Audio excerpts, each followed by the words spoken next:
Good afternoon, everyone. It's a pleasure for me to be with you all during this seventh Entrain workshop and speaking on the topic prescribing medicines for common ENT problems in pregnancy. At the end of this session, we all should be able to understand the physiological changes in pregnancy that impact ENT health, recognize safe and effective treatment options for common ENT problems in pregnant women, differentiate between medications that are safe, that are to be used with caution, and those to be avoided in pregnancy. Pregnancy presents unique challenges in treating ENT conditions because of the physiological changes that it is associated with. There is a need to balance maternal health with fetal safety. Many medications that are commonly used in pregnancy for ENT disorders in the general population may have potential risks during pregnancy. Therefore, we need to adopt a cautious, evidence-based approach and carefully select the medications that we use in pregnant women. Several physiological changes occur during pregnancy which can predispose women to ENT disorders. The foremost being the hormonal changes, that is, there is an increase in both estrogen and progesterone which causes nasal congestion, rhinitis, and eustachian tube dysfunction. Pregnancy rhinitis is a pretty common condition among pregnant women. There is an increase in the blood volume which further leads to mucosal congestion. The immunological changes which cause modifications in the immune response in pregnancy make pregnant women more susceptible to infections. Gastroesophageal reflux disease is more common in pregnancy and causes throat irritation, hoarseness of voice, and chronic cough.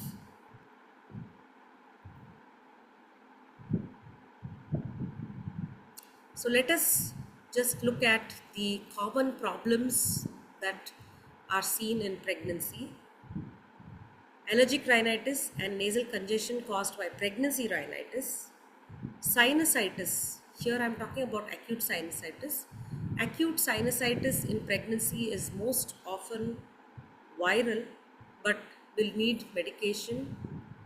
If it is bacterial, particularly it will need antibiotics, and we need to understand what antibiotics we can prescribe for this condition.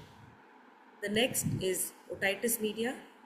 Then we have pharyngitis and tonsillitis, laryngitis and other voice disorders, and Meniere's disease and other conditions causing vertigo like vestibular neuritis and labyrinthitis. Vestibular migraine too.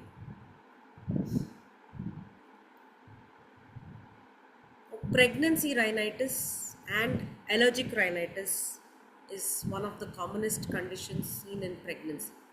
So for pregnancy rhinitis, non-pharmacological treatments have to be used as the first line, which includes nasal saline irrigation, humidifiers, and the elevation of the head while sleeping. The pharmacological treatment that can be used for pregnancy rhinitis and allergic rhinitis includes the use of intranasal corticosteroids, among which budesonide, beclomethasone, and mometasone are considered safe. The safety profile of fluticasone is not established. There is not sufficient data, and so fluticasone is best avoided in pregnant women. First generation antihistamines, that is loratadine and cetirizine. First generation antihistamines such as chlorpheniramine maleate and diphenhydramine are generally preferred during pregnancy since we have sufficient safety data about their profile. The second generation antihistamines such as loratadine and cetirizine are safe but can be used when needed. Decongestants such as pseudoephedrine and oxymetazoline are best avoided during the first trimester due to the potential risk of gastrocrisis, and hence they are avoided in first trimester, but during the second and third trimester they can be used with caution. Acute sinusitis, again we have non-pharmacological options that can be safely used, which includes steam inhalation, saline nasal spray, and of course hydration and rest. The pharmacological options for pain relief, the safest bet is paracetamol. It is best to avoid NSAIDs such as ibuprofen or aspirin or any other NSAIDs during pregnancy in the third trimester in particular, because there is a risk of premature ductus arteriosus closure. In bacterial sinusitis, the antibiotic preferred is amoxicillin or a combination of amoxicillin, potassium clavulinate, and cephalexin. Tetracyclines are best avoided due to the risk of fetal bone and teeth abnormalities.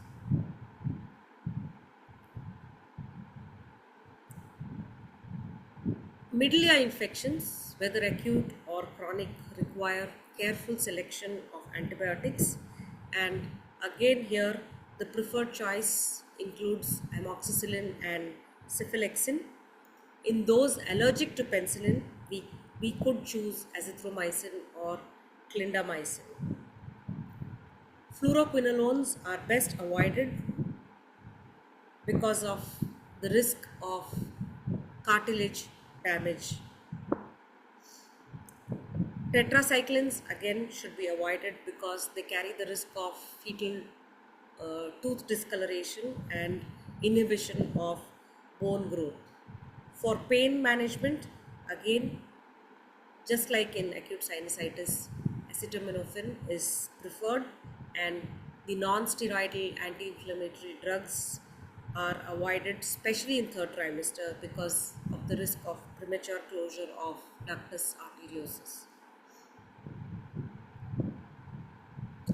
For pharyngitis and tonsillitis, we do have the options for symptomatic relief which are safe in pregnancy, which includes salt water gargles, lozenges, and acetaminophen.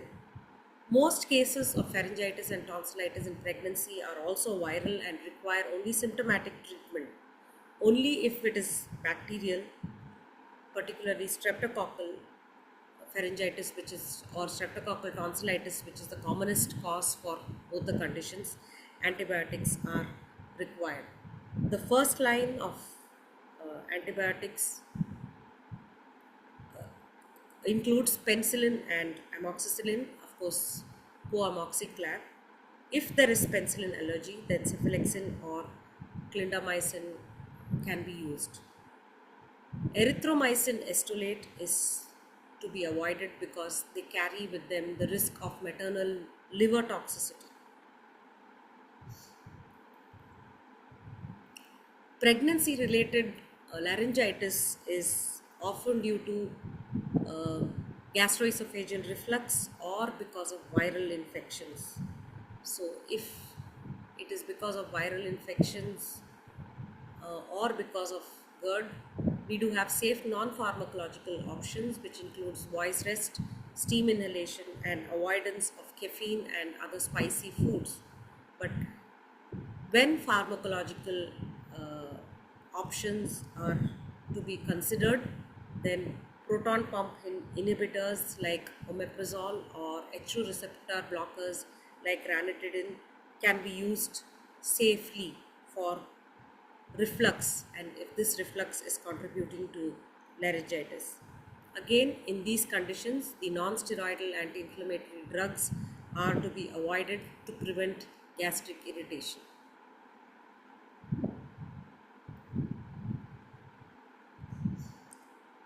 Pregnancy can again exacerbate vertigo due to fluid retention and hormonal changes in Meniere's disease. So, the drugs that are safe and again considered relatively safe are meclizine and dimenhydrinate. Prochlorperazine is to be avoided unless absolutely essential. Again, if the vertigo is because of vestibular neuritis or because of labyrinthitis, it's best to use meclizine or dimenhydrinate and avoid other drugs. For vestibular migraine, again, flunarizine is not indicated in pregnancy. Best to use symptomatic relief for the vestibular uh, for migraine such as paracetamol, and again for vestibular migraine also use drugs like meclizine and dimenhydrinate.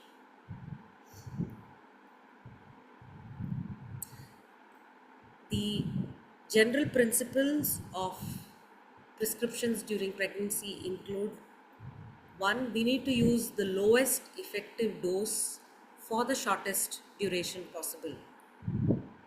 We need to prioritize the non pharmacological methods as the first line approach to any condition, and medications which are categorized based on the safety profile in pregnancy we need to go through those the safety profile, and we need to do the risk assessments and consider appropriate pharmacological treatments. And whenever we are prescribing medicines for a pregnant woman, it is best to consult with an obstetrician. Let us just look at the medications that we should avoid in pregnancy. The non-steroidal anti-inflammatory drugs such as ibuprofen and aspirin, because they carry with them the risk of premature ductus arteriosus closure and renal issues. Tetracyclines, because they can cause tooth discoloration and inhibition of bone growth. Fluoroquinolones such as ciprofloxacin and levofloxacin, because they can cause damage to the cartilage. Decongestants are best avoided in the first trimester, particularly pseudoephedrine and oxymetazoline, because they carry with them the risk of fetal malformations. And erythromycin estolate for infections is best avoided because they have the risk of maternal liver toxicity.